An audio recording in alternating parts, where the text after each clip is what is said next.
Hello, welcome to Gardener's World, and welcome to a lovely autumnal sunny day here at Longmeadow. I know it's not going to last very long, but while it does, it's glorious, and all those plants that come from nearer the equator are flowering like mad. In fact, probably better than they have done at any stage in summer. And in fact, this ginger, which doesn't come from nearer the equator, this actually comes from the Himalayas. It's Hedychium densiflorum Assam orange. Has been flowering all summer long. Very often they don't start to flower till about mid or even late August. And if the weather stays like this, they will go on producing flower spikes until it gets really cold. It's not fully hardy. If you've got it planted in the soil, cut it back and then give it a thick mulch, and that will protect the rhizomes from frost. If you've got it in a pot, like I have, lift it and put it somewhere frost-free. A cool greenhouse is fine. And although it needs lots of water in summer, when it's growing, in winter, you can let it dry out. Coming up on today's programme, 80s rock star Fish from the band Marillion reveals why gardening is now his new rock and roll. To come back here from tour is a wonderful feeling, you know. It's a little oasis, you know, in the madness that's out there. Arit paid a visit to a project in Germany where a vast, disused industrial site has been transformed into a beautiful park. I cannot believe the scale of it. Wow. Looking around at this park is absolutely breathtaking. And if you've been growing tomatoes along with me, it's time to take stock of them as we come to the end of their growing season.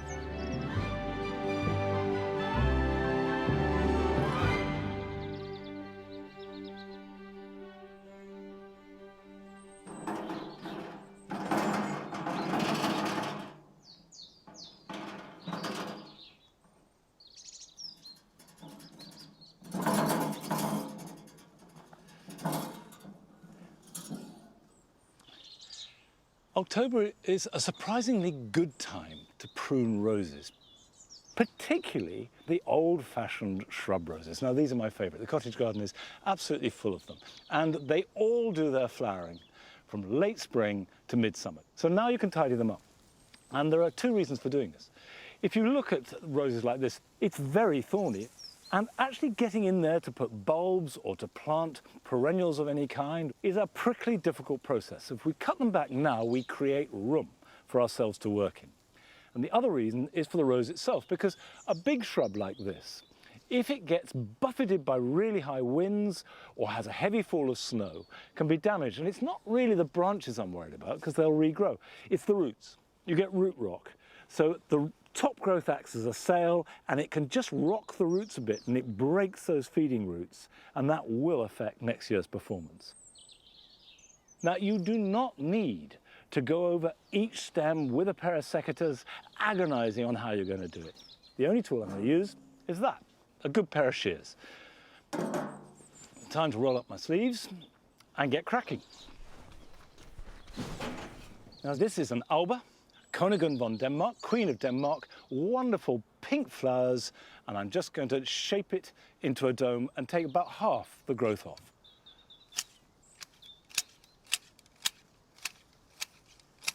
Think of roses as brambles. They are tough.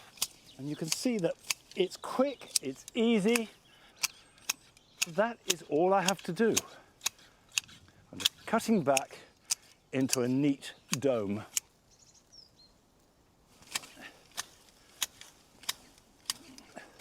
It does help to have nice sharp shears. Makes life a lot easier. But roses like this should last for about 20 or 30 years. Now, when it comes to this rose, and this is Madame Isaac Perrier, which is a Bourbon rose, it's still flowering. And we've got some buds still to come. So I'll leave that.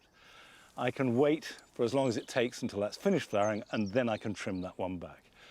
But this, which is Kazenlik, which is about the most vigorous rose I've got here in the cottage garden, this can certainly have a chop back.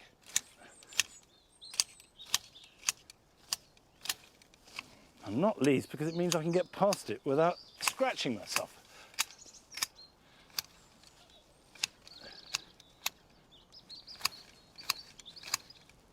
Now, I go through all my shrub roses at this time of year, clipping them all back in this way, and then I leave them.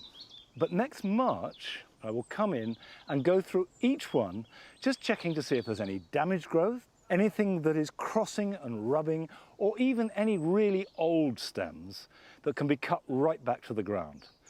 And that's it. That's rose pruning for shrub roses. Now, this year, Rachel has just started out on the journey of making a kitchen garden in her Cotswold home. And earlier this year, we joined her as she'd made the raised beds and was starting to sow. So it's time to go back and see how her kitchen garden has fared over the course of the summer. I've always dreamed of having my own kitchen garden. And finally, after years of planning, I made a start. It was daunting as the space was completely overgrown, but I was determined to be harvesting vegetables in its first season. So, to kick things off, I sowed some sugar snap peas into guttering. And once they germinated, I slid them out carefully into the raised beds we'd made. And then planted and sowed more vegetables such as shallots, carrots and French beans. I also wanted to have cut flowers, so I planted other raised beds with dahlias, zinnias, cornflowers, dorcas. And for my first year, I've been delighted at how well my kitchen gardens turned out and performed. That's what it's all about, isn't it? Harvesting your own... This one doesn't want to come out, there we are. Fresh produce. Oh, a whopper. Look at that. Beautiful carrots, and that's largely down to the depth of soil that I've got here in these raised beds. It means that you get these lovely straight roots. Really pleased with them. And I've had the netting on here as well, just protecting them from carrots lie. Okay. You've got to take the rough with the smooth. Harvesting the carrots, these have been brilliant and they've gone on for ages. The same thing with the parsnips, which are coming. I'm going to save them for a bit longer. We've also had really good French beans in this bed. They have been amazing. We've had them with almost every meal for months. But it's not all been completely plain sailing because we have also had an infestation of ants in these beds when it was really hot and dry, and they love those conditions, especially in a raised bed. And it meant that they could get under the soil and make all of this sort of little networks, little tunnels, and they really disturbed the roots of the seedlings so that they couldn't really establish. And I came out and just tried and sort of firmed the soil back around the base of the plants, and I tried putting lots of water on, but they never really recovered. Apart from the ants, everything else has been great. My sugar snap peas have been fantastic. I've been picking them almost every day all through the summer. Now they're over, I'm clearing them out and preparing the space for some hardy annuals. And I'm going to go for Nigellas. The nice thing about Nigella, and actually lots of other hardy annuals, is that if I get them in now, say you can do this right up to October, then they'll make nice little plants while the soil is still warm, and it means that they'll get a really early start, and I should have flowers possibly May, which would be great. And then I'll sow another lot in the spring and get that sort of continuation with later flowers. Just sowing them really as thinly as I can. It's almost impossible to resist the urge to oversow. There we go. And then just flick the soil back.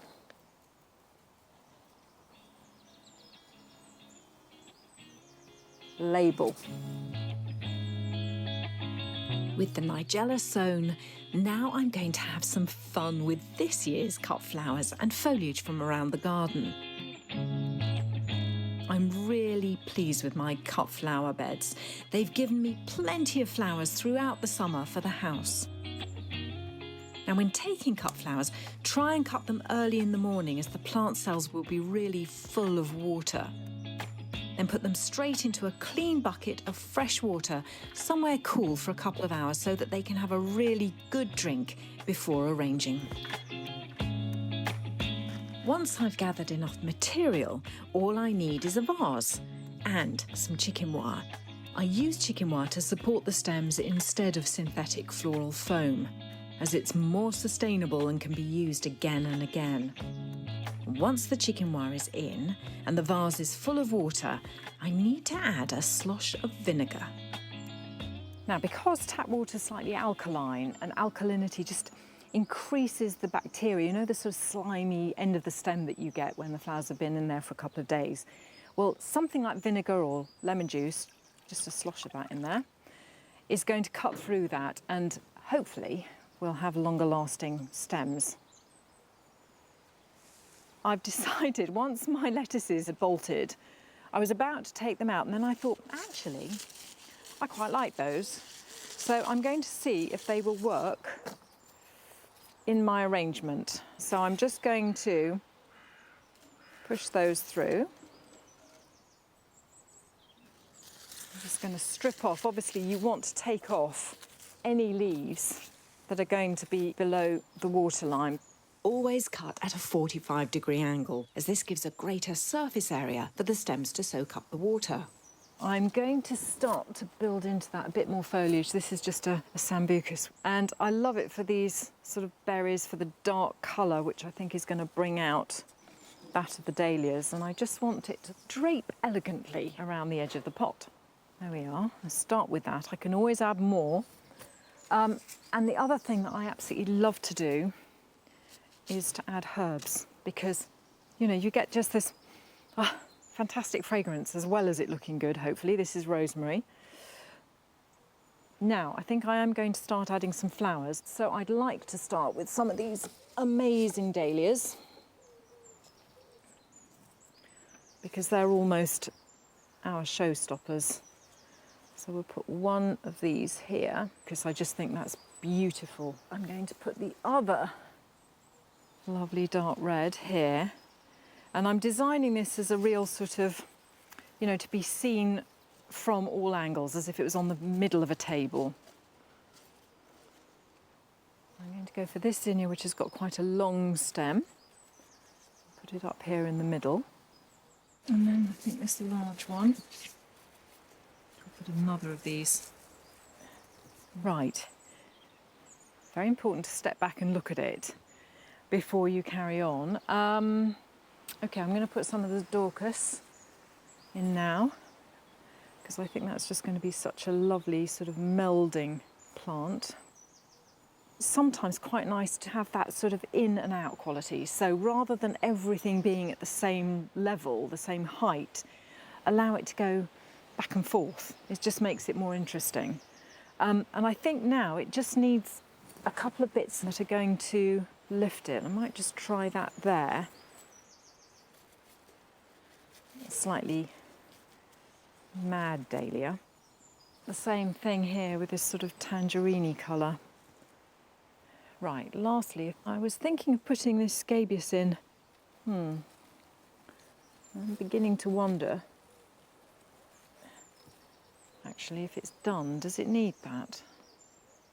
I think it doesn't need it, and the art is knowing when to stop. So I'm happy with that. I really like it. And nothing goes to waste, because I'll just put the rest, I've got some more scabious in here, in my little collection of vases. And the best ones you'll find in charity shops, but don't tell anyone. And then they can come inside with me, which is pure joy.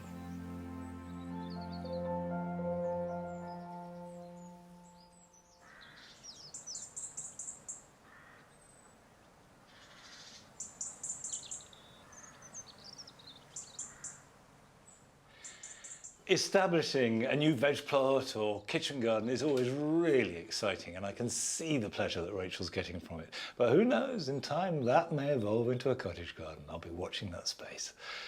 Now, you may remember a couple of weeks ago, I sowed seeds of annuals with the idea that it would give a head start for next spring. Well, they've germinated. You've got very vigorous calendula here, and these are all ready to be pricked out. Some much smaller Ami majors, but you can see that they are developing true leaves. And true leaves are the leaves that belong to the particular plant, because the seed produces leaves initially, and very often they don't look anything like the parent plant. But then you get roots and you get true leaves developing. And this means that they are now just ready to prick out, and I can prick these out into plugs. I'll put them somewhere protected, but it doesn't have to be warm, certainly not here in the greenhouse. They could be in a cold frame or even outside if it's very protected. And they will hardly grow over winter. But come next February, when the days start to lengthen, they will grow strongly, and by April, when they're ready to plant out, you'll have nice, sturdy young plants that have a real head start on any that are sown in spring. Now, it's time to see the first of this week's films of your gardens that you've sent us. And we're going to Bristol to visit Diana Harcourt, who shows us that if you can share your garden with a friend, then it doubles the pleasure, especially if that friend lives next door. Hello, I'm Di, and I'm from Horfield in Bristol. And I'm Lisa, and I'm also from Bristol, and I live next door to Di, and we like to share gardening tips. Some of the plants we've had success with is the tobacco plant, which Di grew and gave me some plants, so now I've got lots of beautiful tobacco plants as well. One of the things we've really found inspiring on Gardener's World is how you have different parts of the gardens. So we've done the same, and we've named ours. So here is my Italian terrace. This is the long border. This is the lilac garden, also known as the beer garden.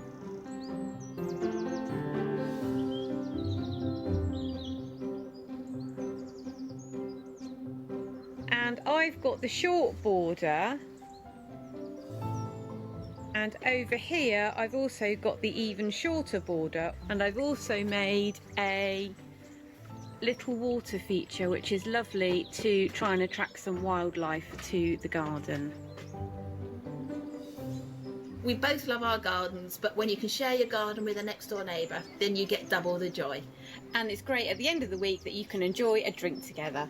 Cheers!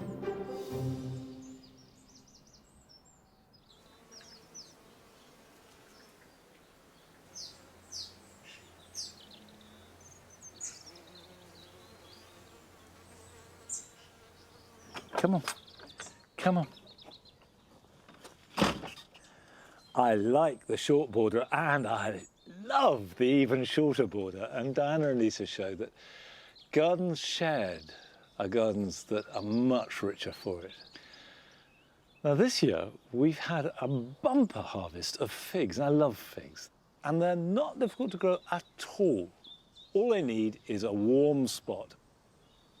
These are both brown turkey, and brown turkey is the most reliable type in the UK. Now this tree, which is fairly small, is always smothered in fruit. The reason for that is that this is planted in very, very poor soil. And if you want figs to produce lots of fruit, you need to constrict their roots. But they are quite easy to take from cuttings, and it's worth the trouble because a fresh fig warm off the tree is a beautiful, beautiful thing.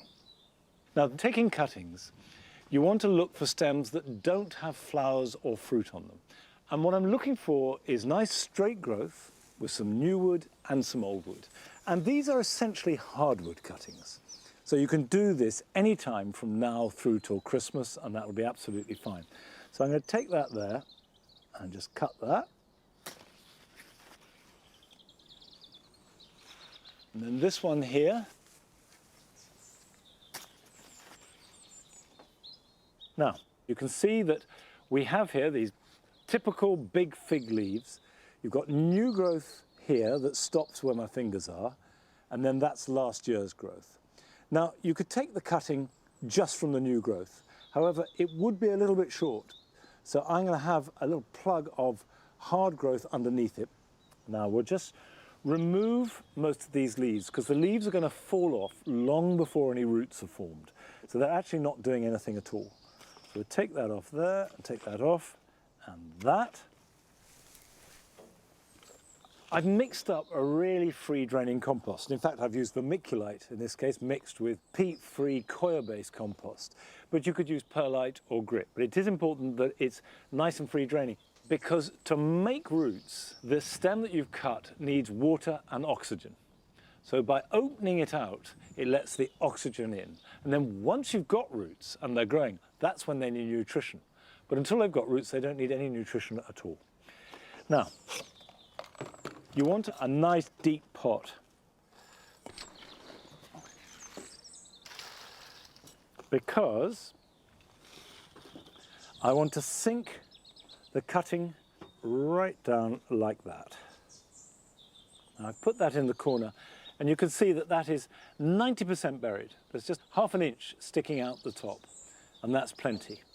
And if we take the next cutting, let's reduce that back like that, take off these leaves, and it will strike perfectly well without leaves.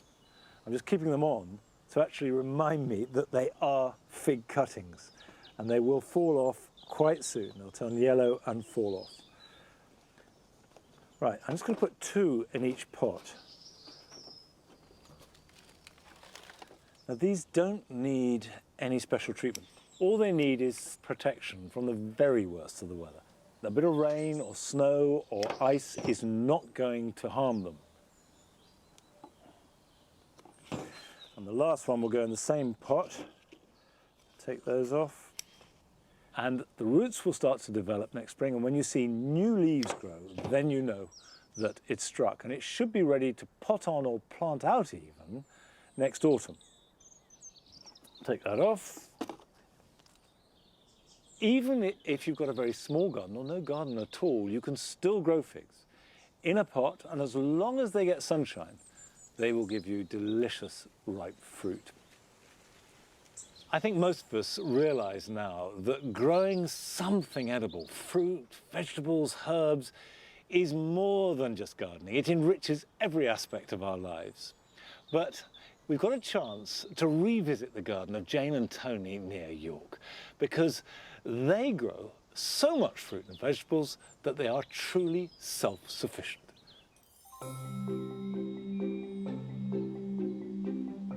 Well, this is our garden. It's a suburban garden on the edge of York, and it's about 1 acre in total. It was a former nursery, and it's packed with all kinds of different things. So we have fruit, vegetables, ornamental garden, greenhouses.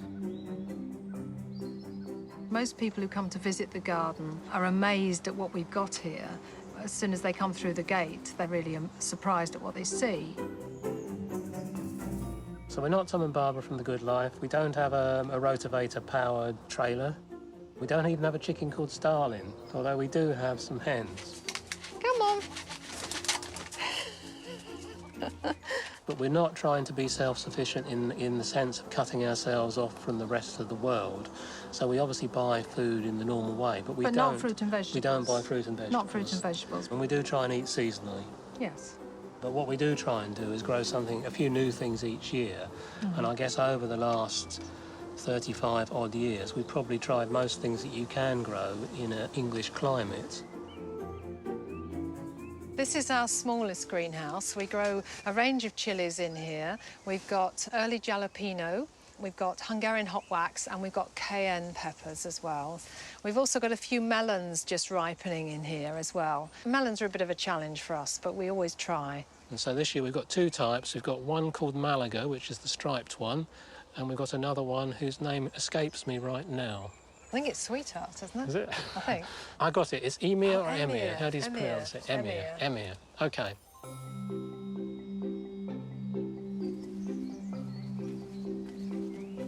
In this garden, we have over 100 fruit trees and maybe about 80 varieties, Probably about would you 80 say? different varieties. And a few of those are Yorkshire varieties, like the Ribston Pippin, but a lot of our varieties come from all over, all over Europe, don't Well, they? we've got Ingrid Marie, which originally came from Denmark. We've got Kids Orange Red, which originally came from New Zealand. It's probably a little bit more difficult to grow fruit in the north of England, but not necessarily as difficult as most people think. To get a nice ripe eating apple, you need plenty of sun. So what we tend to do is grow the eating apples in a sunny position like this, and in the shadier positions we tend to grow either cooking apples or the very early eating apples where they will still ripen even if there's not a great deal of sunshine. This is an early russet, and it's a really, really nice apple. Everybody should grow this apple. It's one of the best apples you can grow in a love garden. this apple. So we only ever store the absolutely perfect apples. So we put it in stalk up, and we're going to make a single layer of apples in this box.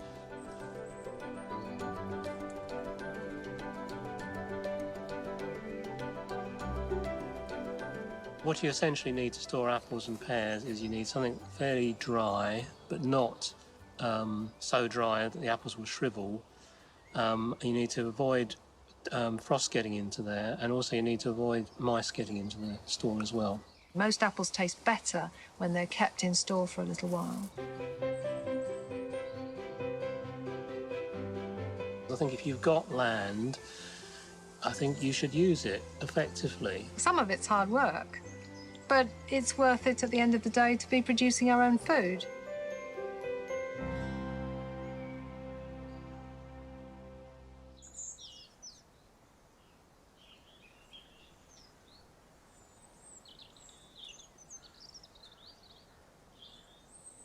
You really don't need an enormous space to grow a huge amount of fruit and veg. A full-size allotment plot will give you most of what you need. This year is a bumper year for apples, certainly here at Longmeadow. But the truth is that an awful lot fall as windfalls, and they're delicious, but you really cannot store or keep any windfalls because the very process of hitting the ground bruises them. And once an apple is bruised, it will rot, and also that will spread to other apples that you're storing, so you only store immaculate fruit. However, as well as tasting good, despite some blemishes, these are ideal for juicing. And what we do is pop them in a crate that we put at the bottom of each tree.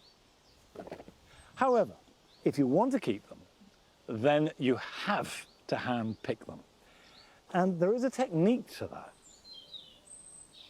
You need to test each apple.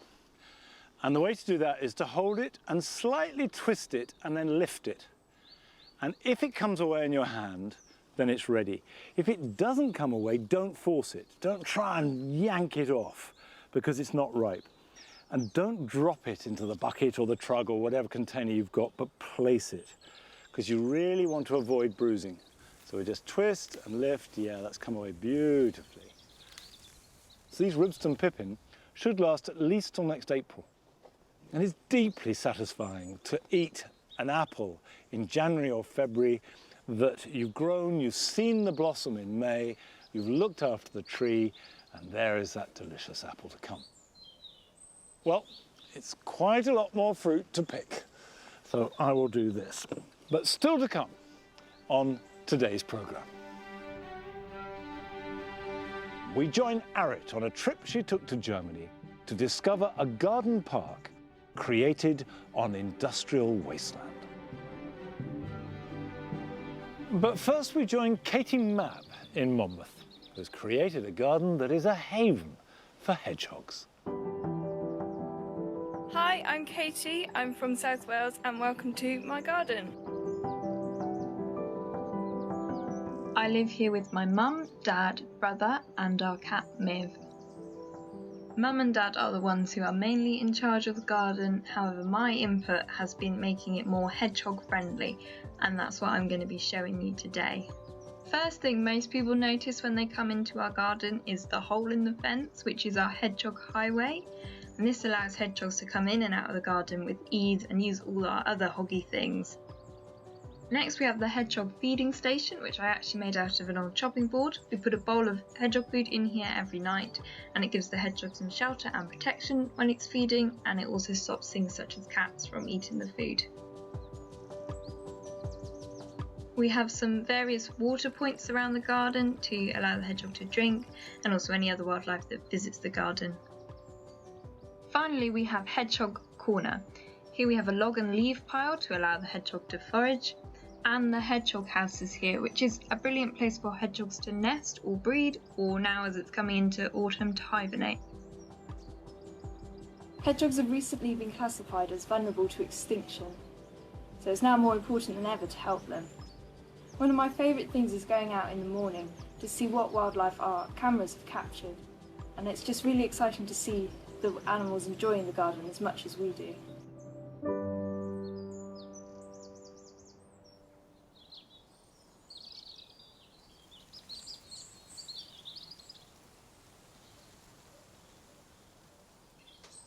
It's great to see that Katie is being so positive in looking after hedgehogs because they really have become endangered. And now is a really good time to encourage wildlife into your garden. Don't be too tidy. Leave some piles of leaves as they fall and sticks. Put water out, both for birds and for mammals, and of course food for birds, especially as the weather starts to get colder, and keep doing it. And winter's a good time to watch wildlife because you can see better. Now, these flowers are distinctly not wintry. These are nerines and amarines. I've got three different types here. I've got Nerine bowdenii, which I planted at the beginning of May, and that is now flowering, the white. I've got Nerine flexuosa, which I hoped would break into flower in time to show you today, maybe later on. You can see it's just budding up, and that will also be white flowers. And I've got amarines. I've got three candy pink amarines, which are a cross between amaryllis and nerine, and they're a little bit bolder, a little bit stronger and bigger flowers, but they've still got the same feeling as nerine. But the key thing about all these plants is they do need really good drainage and a lot of sunshine. So if you have got a really hot, baked part of the garden, this will give you superb autumnal flowers. Now, many of you will have enjoyed the music of Marillion in their heyday in the 80s. And now, like all good rock stars, their lead singer, Fish, has turned to gardening.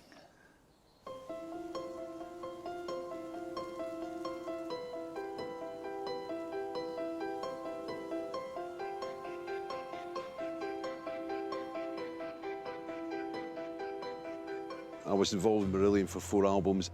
We were a big band in the 80s. I went solo in 89, and I just pursued my own route since then. So many people from the 80s that are getting in the garden now. Like, I remember putting the TV on that Kim Wilde was on it. I'm going,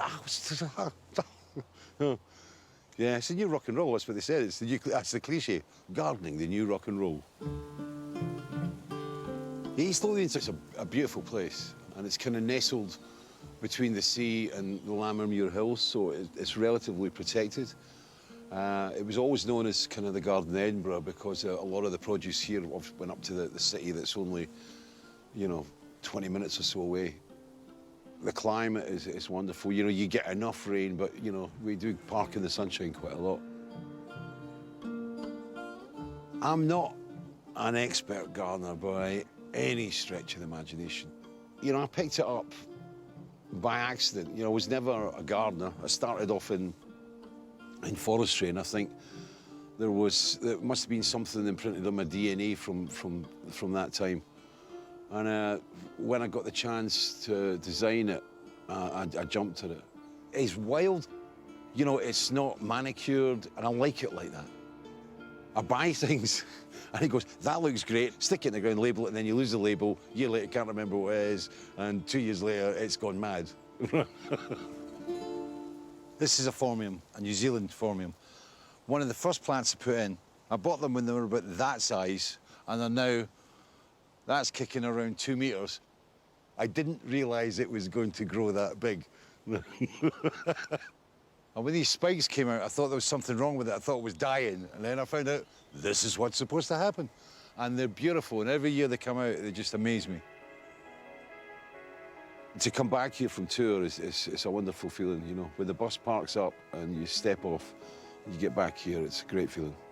It's a little oasis, in the madness that's out there. 2016, my father died. And it was a very strange time. I didn't really know how to handle it. And basically, I was here for 6 months, just working and doing things round about the garden, and it passed, and I found it it was a great place for healing, you know, for that. And, you know, since then, I think I've appreciated it a lot more.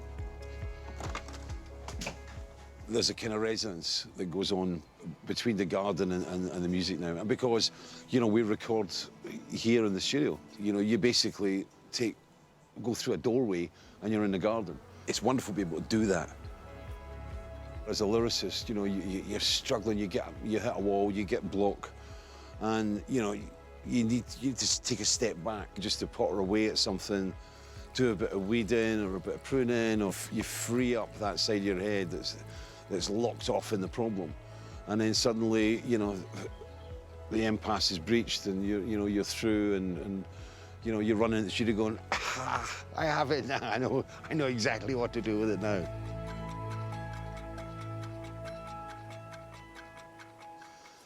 The Stuttgart onions, and I thought everything was doing great until I noticed that you get these. That's the white onion rot. The roots have gone, bulbs haven't really kind of grown up that much. So what I've got to do is I've got to take the stem off. It goes in the red bin, because the red bin is the bin for the burning. The fungus goes into the soil. What they say is leave it allium-free, no leeks, no garlic, no onions. You can't get rid of it. It's 15 years for a bed to recover.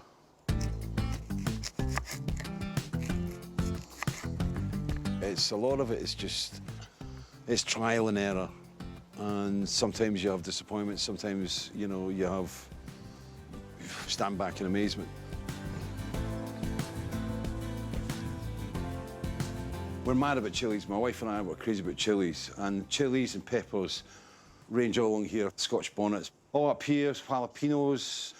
The calico chili, this one, is really beautiful. Never come across it before. And a fan sent me some seed in the post. And it was, we grew it, and it was really slow up until about 4 weeks ago, and it's just taken off. But the flowers are absolutely beautiful, the little purple flowers. But I love the look of it.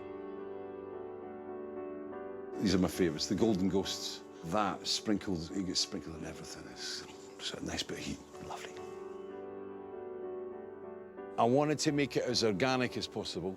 So I threw in a bunch of cabbages on the first year, and I was sitting there on a day just like this, and I was looking at all these white butterflies flying about, and I'm going, I have achieved what I set out to achieve. I have insects in my garden. And I didn't know about cabbage white butterflies back then, right? And I knew about them 2 weeks later when I went out, and there was the beds were just a writhing mass of caterpillars.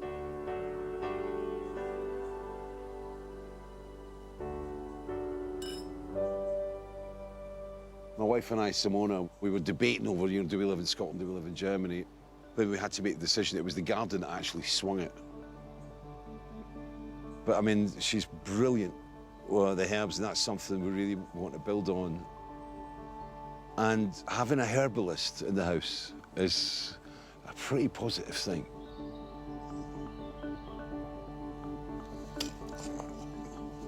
My wife introduced me to kohlrabi, which I'd never had before. It tastes like turnip, and it's great, and I love it. It looks great, and it tastes great, and they're my friends. You're in a state of perpetual wonderment, and it makes you a little bit humble as well when it faces things. Celeriac. It's probably going to bolt. I'm going to take my chances with it. It still amazes me that, you know, a seed in the earth, and then it starts to just, and then you eat it. You know when you've got it right, when you've planted up a section, and it is a bit like being on stage where the band just click. And I think, you know, when you get an area of your garden where it just all clicks and it goes into the groove, it's a good feeling.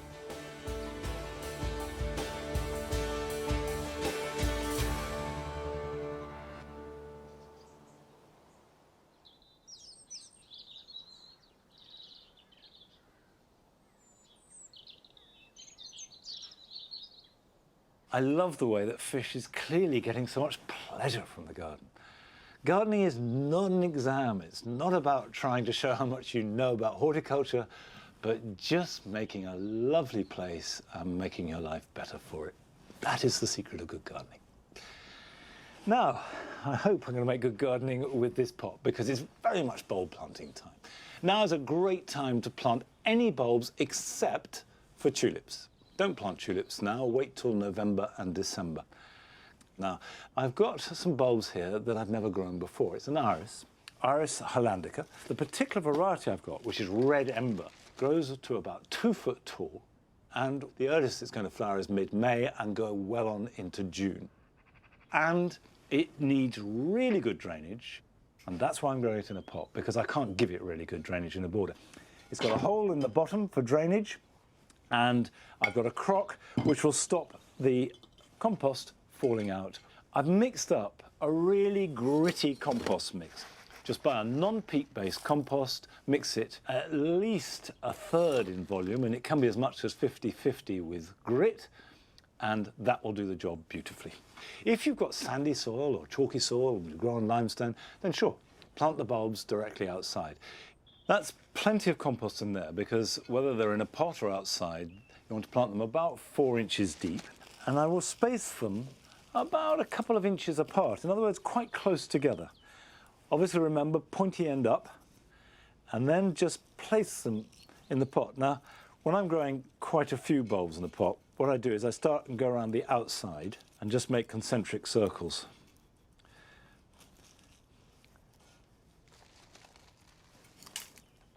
Soil over the top. Now what I am going to do is put a layer of grit over that.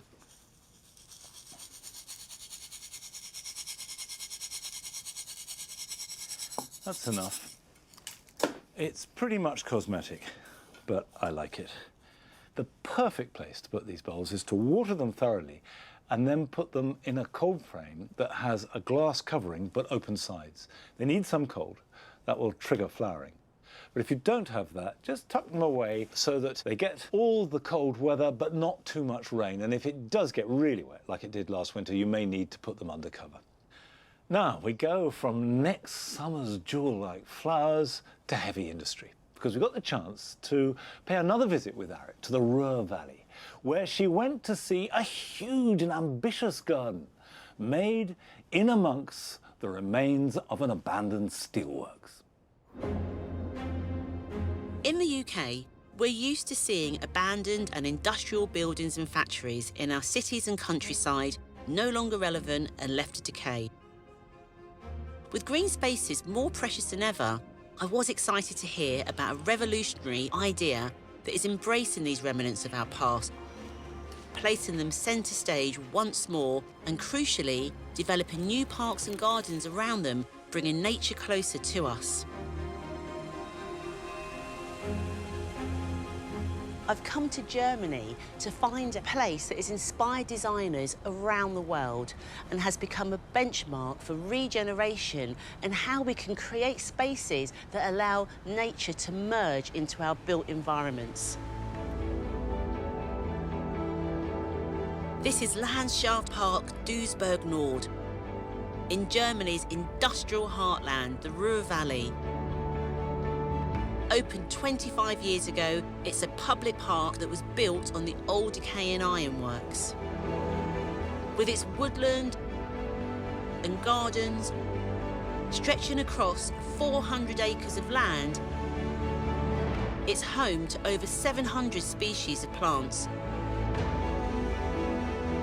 And over 1 million visitors come here every year to walk, cycle, rock climb, and enjoy cultural events.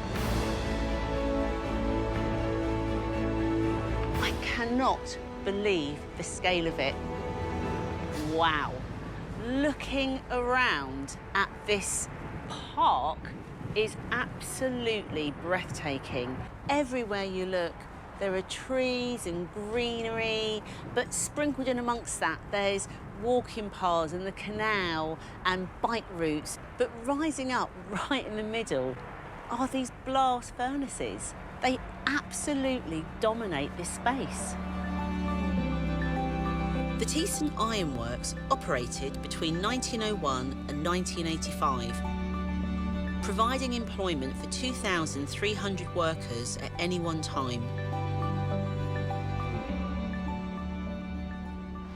You've got to remember, this place was purely about function, the purpose of creating iron ore. Looking at it from this perspective, I can start to see a real design aesthetic here, because one of the principles of design is simplicity, and that's shown in the materials. There's brick, there's concrete, there's the metalwork of the structures, and that in itself gives a really, really strong sense of place. These used to be old bunkers that would store the raw materials such as limestone and iron ore, but now they've been repurposed for the public to come and enjoy. So they've become playgrounds and even gardens. This whole site has been repurposed with people and nature in mind.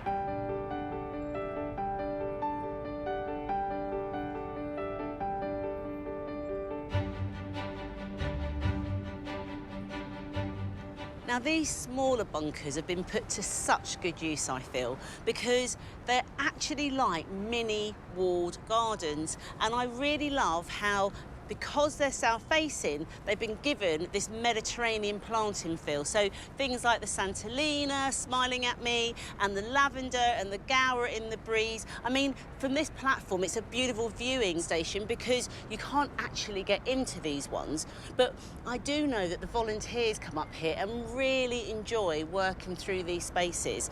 And why wouldn't you? Because they're absolutely lovely. These are actually quite small in amongst the madness and the chaotic size of this place.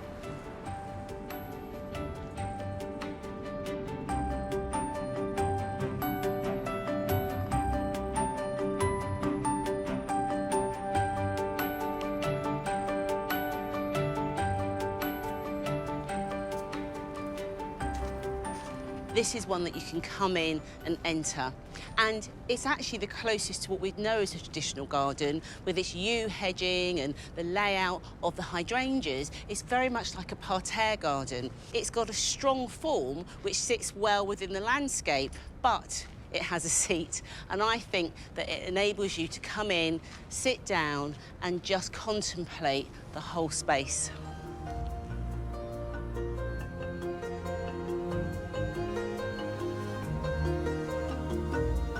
The man who had the vision to transform this industrial wasteland into a green oasis is landscape architect Peter Latz. Where did your vision come from to retain the history of this site? There's one official story of the Ruhr region. But if you look more closely, there are actually thousands of stories which are all very, very different. I think this is similar in the industrial areas of England. This place gives these stories from the past room to be told. We created this garden with former workmen from the plant and with their wives and children, and that was the most important thing. We gathered all the materials that were here on the site and collected them into these raised beds. So all the parts were visible, and the families were very happy to be involved. 25 years on, is this park now the real vision that was in your head and heart? Yes, absolutely. Whether it's a blessing or a curse, in this profession, you have to wait 25 years for the plans to come to fruition. It was worth the wait. Peter has taken an old industrial relic which holds the memories of the past and created something new for future generations. I love it round here. Sound of birdsong, all of this nature that's crept in and smashed itself right up against a man-made environment, just how it should be.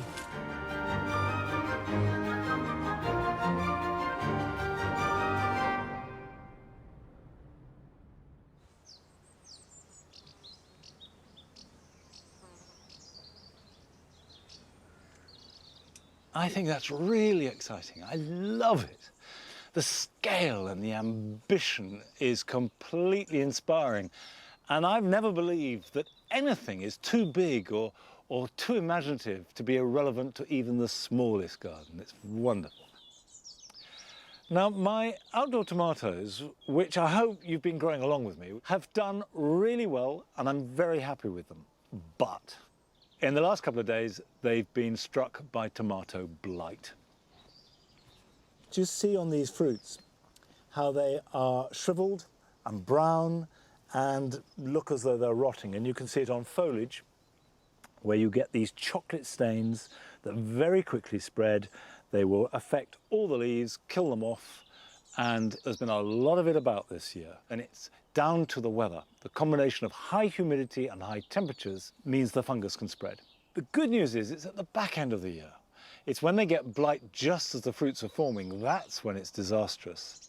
Now, it doesn't harm any of the plant that is not visibly affected, so that you can eat a tomato that is next door to one that's got blight, perfectly edible and will do you no harm at all. So what I'm going to do is harvest all of these today. When I've finished collecting the fruit that is edible, I will not compost the plants. By and large, it's much safer to burn them or bag them up and have them taken away. Although we've been hit by blight very late in the season, I think these outdoor tomatoes have been an unqualified success. But my indoor tomatoes are another story.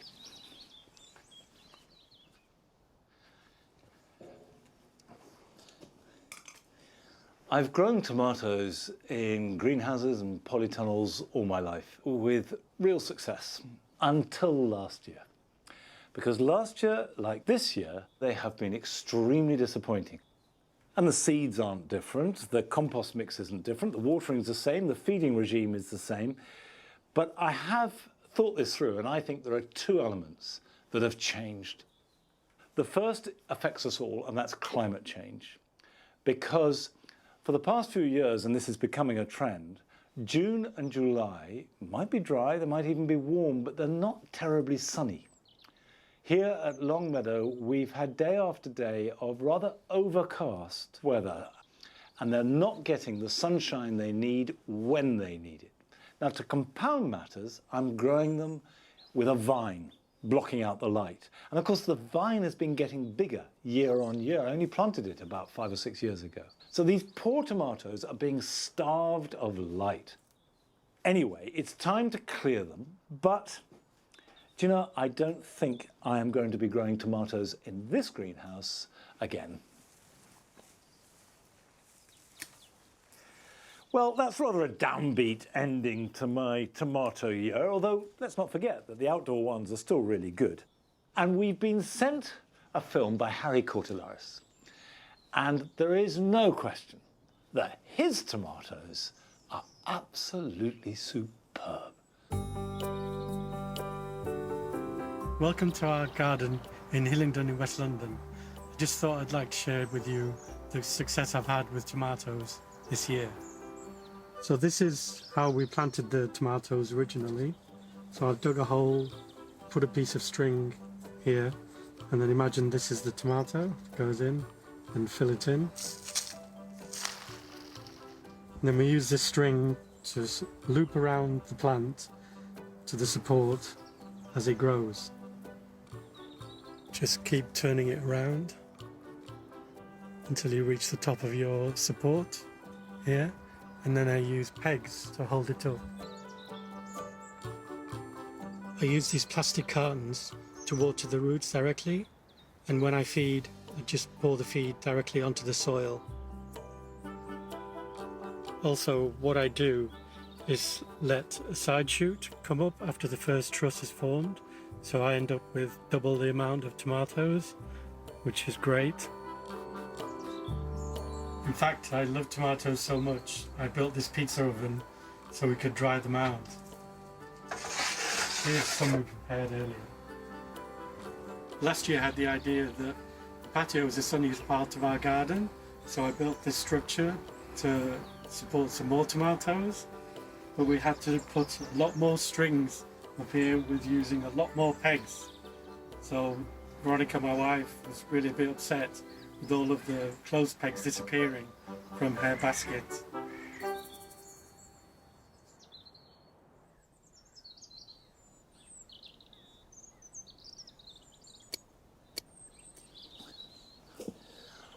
Well, if I was Harry's wife, I would think that a few clothes pegs were a good trade-off for such an amazing crop of tomatoes. That's about as good as it gets.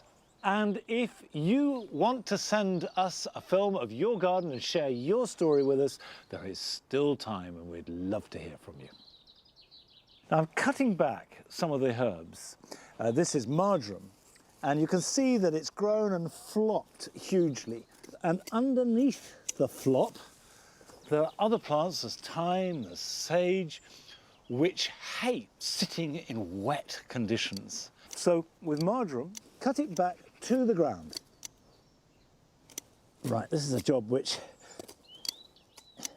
takes a little time, but here's some more jobs for you this weekend.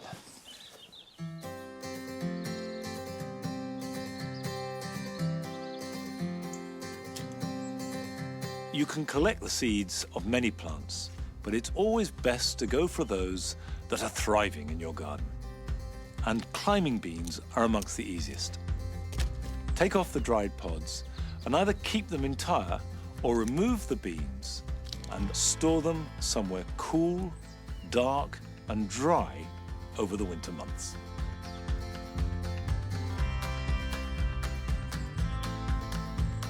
Now is a good time to hoe underneath hedges, particularly if they're recently planted.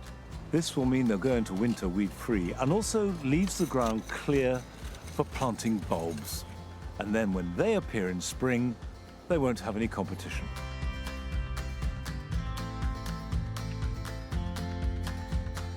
It's a good idea to take Verbena bonariensis cuttings now. Look for nice straight growth without a flowering bud, growing between the stem and a leaf. Remove most of the foliage and insert the cuttings into a very gritty compost. Water them and then keep them misted, either by spraying regularly or putting inside a propagator. They should root over the next few weeks and be ready to pot on and grow outside next spring.